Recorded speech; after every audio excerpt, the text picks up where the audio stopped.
我来看嘉义德家有一个平交道，再起一台载雅士的货车，因为转弯的速度伤紧，车顶10外个雅士桶全安尼落落来，规世界伫路面安尼交交连，看着是真危险。加在迄当阵无火车甲其他的车驶过，然后这个货车的司机嘛爱依法来食罚单。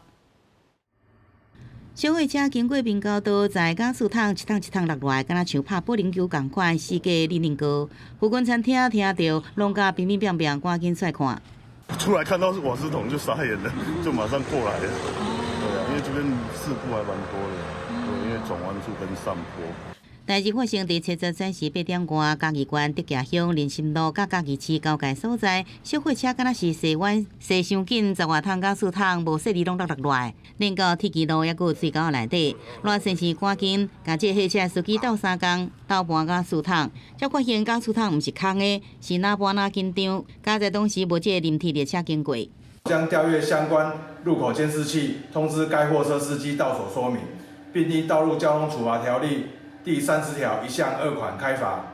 也即骑车人经过铁基路，平交道栏杆竟是写英弹啊，外头发现有一个乌巴桑塞一个囡仔车，顶头坐一个查某囡仔，也过囡仔车的车顶敢若徛伫个铁基路顶面，伊随停车去甲伊斗3工。也即骑车人也是一个外送员，附近的民众全部拢看到。一般他们都是赶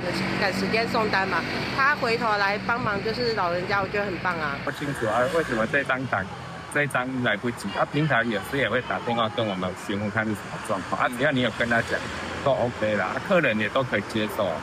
这平交道惊险的情形发生伫彰化市7晚12点，列车即要经过永安街平交道，囡仔车甲一对马孙仔徛伫个铁基路，归急的时阵，热心的外送员甲另外一个经过民众出手斗3工，化解一场意外发生。